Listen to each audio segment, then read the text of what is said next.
为什么一家生产乐器的公司也能卖摩托，还要做船机、机器人，甚至是无人机？有人说他是跨界之王，是不务正业的奇葩，可你有没有想过他们为什么要这么做？从100多年前，雅马哈创始人山叶银男抬着一台自制的风琴走了500里山路开始，这个品牌的发迹到底靠的是什么？是一句简单的精益求精、追求极致的日本工匠精神吗？不，这一切只是表象，真实的世界远没有你想象的那么简单。雅马哈从来都不是在卖产品，而是在设计你的人生。山叶银男也不是艺术家，而是资本家。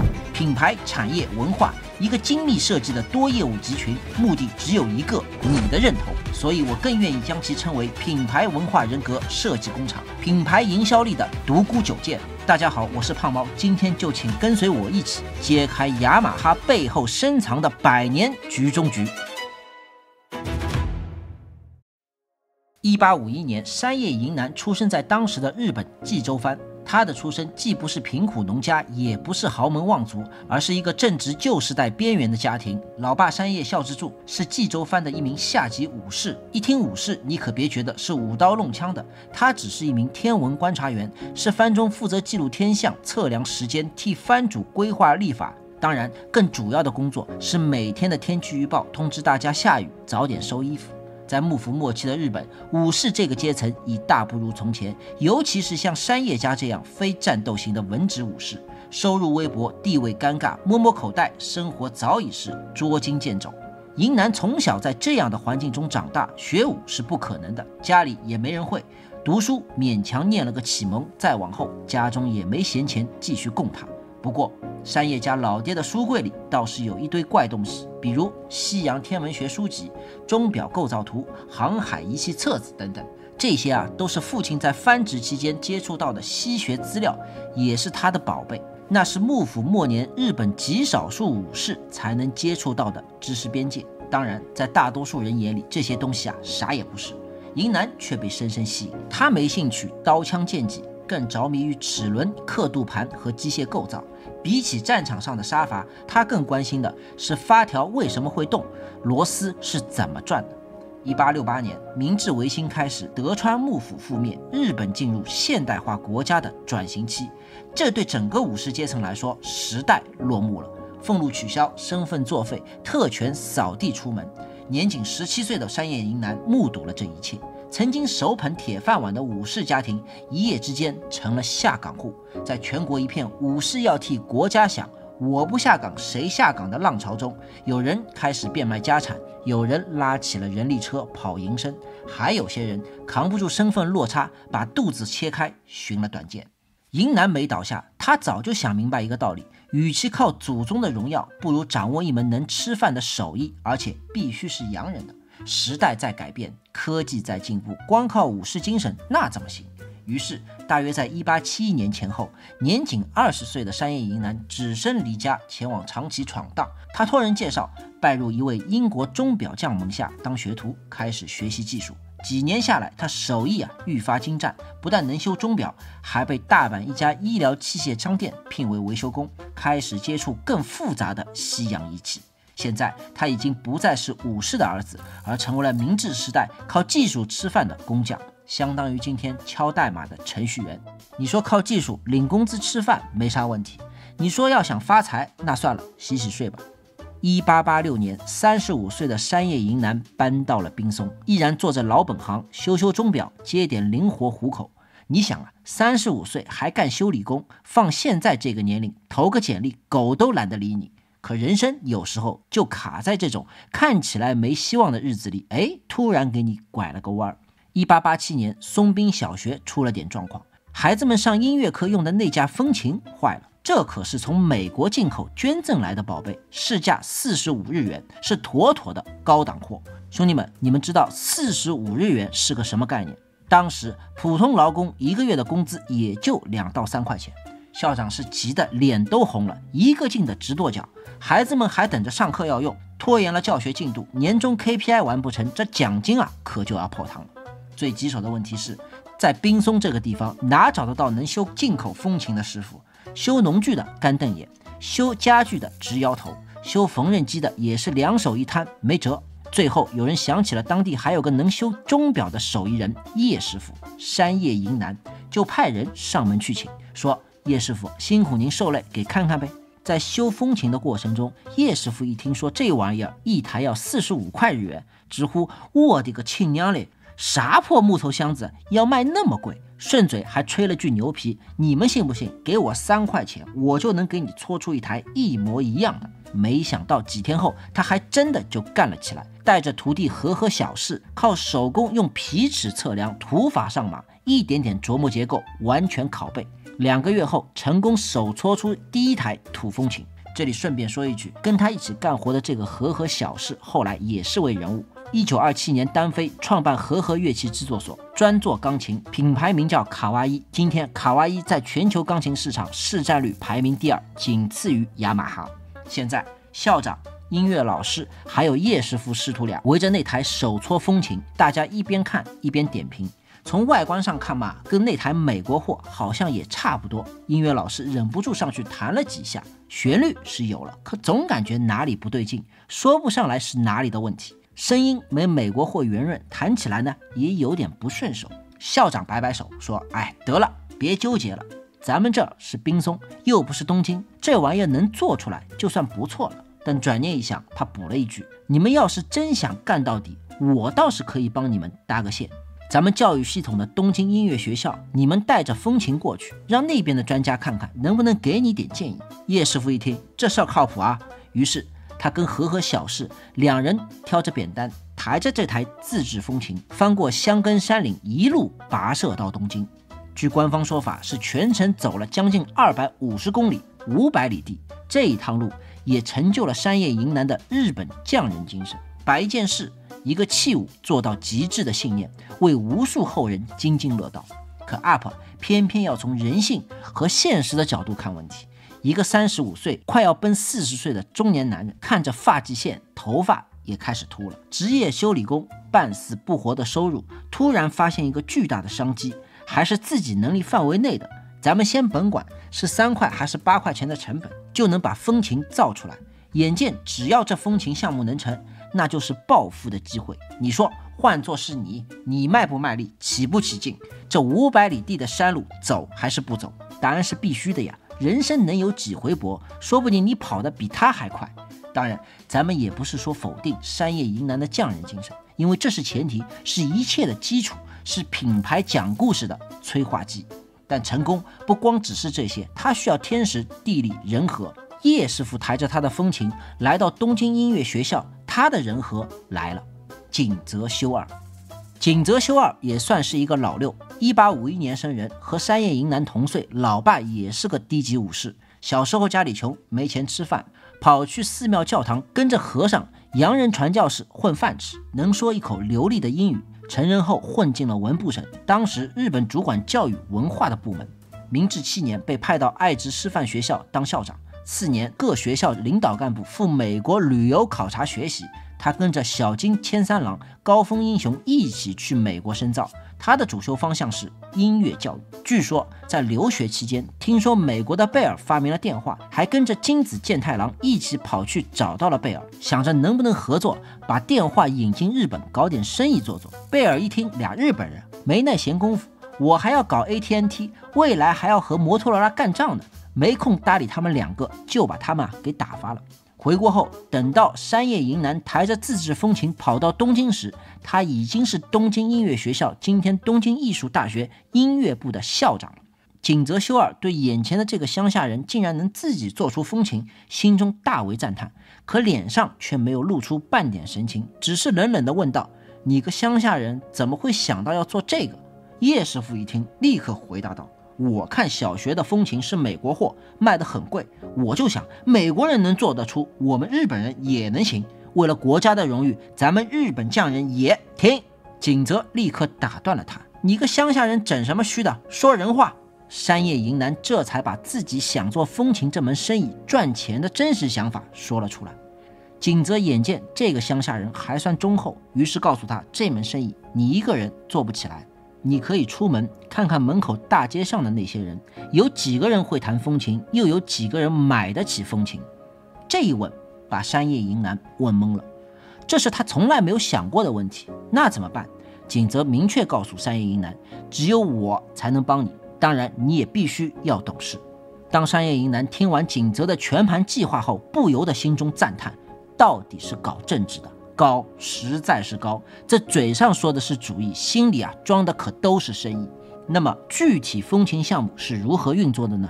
这第一步，山叶银男这台自制风琴虽然形似，但弹出来的声音有问题，一来不准，二来叶师傅修理工出身，不懂乐理，不知道怎么调教。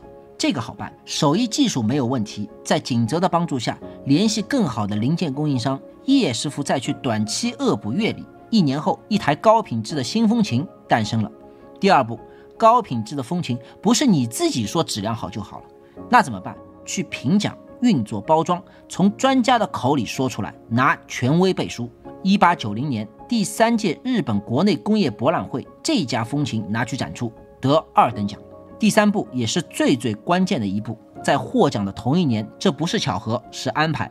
根据明治23年小学校设备准则，文部省强制要求每个学校配置风琴。景泽修二作为日本学校音乐教育的领军人物，在其中发挥作用。那么这个学校的市场有多大？明治政府1872年就颁布学制，音乐课被纳入中小学课程。根据文部省年报1880年调查数据，全日本公立学校仅有约200台进口风琴，可小学总数量就超3万所，这还没有算上中学的数量，市场缺口巨大。现在品牌故事有了，创始人千辛万苦造日本国货，匠人精神，政治正确。第二，品质保证有了，国内工业博览会2等奖，权威背书。3，市场垄断有了，全国小学强制配置风琴，雅马哈拿政府国家订单，天时地利人和缺一不可，雅马哈就此发家，开始启动。还是那句话，这一切容易吗？不容易，没有关键人，没有一系列的背后运作，这件事情能做成吗？不可能。欢迎来到真实的世界。到7年后的1897年，山叶银男将原来以自己名字命名的山叶乐器制造公司改组为日本乐器制造株式会社。Nippon 的名字再次出现，和我们说立邦的故事一样，熟悉的味道，熟悉的配方。公司资本额10万日元，山叶银男出任第一任社长，垄断国内风琴市场，一家独大。这才是雅马哈真正的起点。现在我们将时间快进到2战之后，雅马哈历史上的第2个关键人物出现了，川上元一。1950年，他出任雅马哈第4任总裁。1953年，决定进入摩托车制造领域，同年创立雅马哈发动机株式会社。也正是在他的推动下，雅马哈开始走向多元跨界发展的道路。那么他为什么要这么做？这背后的逻辑是什么？咱们都知道，经历了第2次世界大战，广岛、长崎，日本是世界上唯一被原子弹轰炸过的国家，整个日本满目疮痍，全社会人心颓丧。川上元一看得很清楚，要重振国家，不能只靠钢筋水泥把那些倒塌的楼房重新盖起来，而要在精神文化层面重建日本人的尊严感。于是他打出了第1张牌：音乐教育国民化。但你以为他真的是热爱音乐、普及音乐吗？错。所有热爱音乐的老板都开不成琴行，所有爱看书的老板也开不好书店，是一个道理。热爱和生意是2回事，所以川上元一的算盘只是为了用乐器重塑当时日本人的阶层想象。在川上的设定里，钢琴不是一件乐器，是阶层身份的象征。你家里有钢琴，不一定要会弹，但代表你家有文化、有 money、有品味。再讲的直白些，你家要没个3房2厅大横厅，一架3角钢琴，请问你放哪里？而这件事情必须要从娃娃抓起，让每个学校的学生从小就开始接触起来，再通过价格分层，从入门型风琴到高级立式3角钢琴，一步步构建中产的成长路径。它不只是在卖乐器，它是在制造阶层人设模板。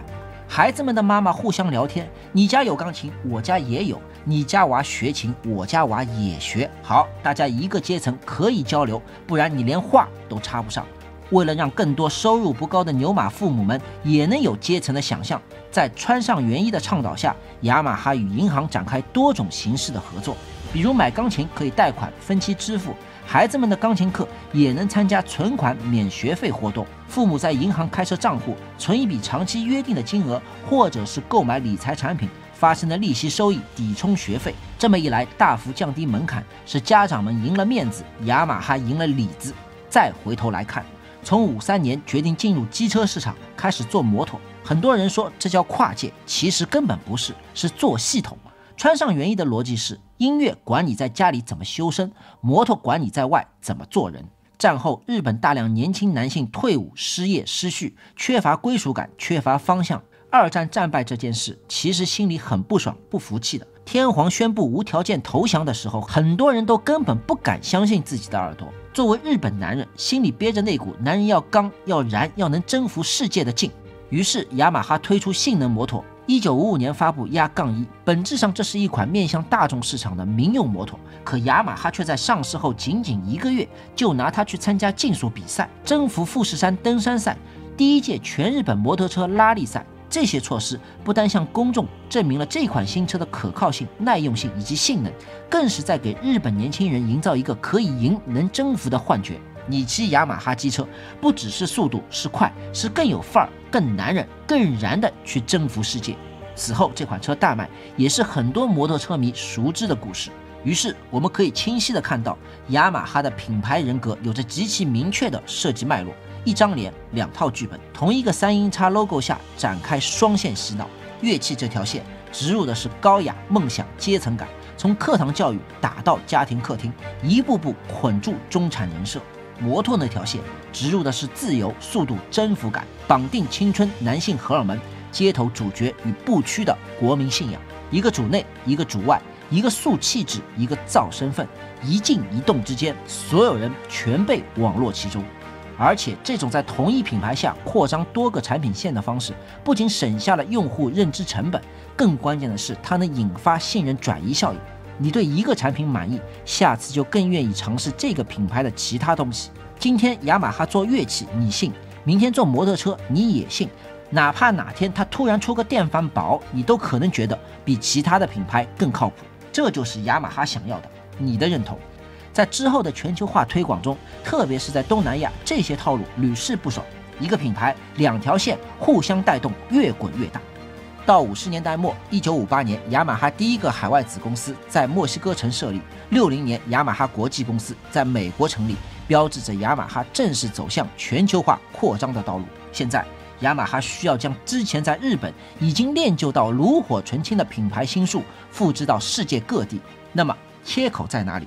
文化殖民。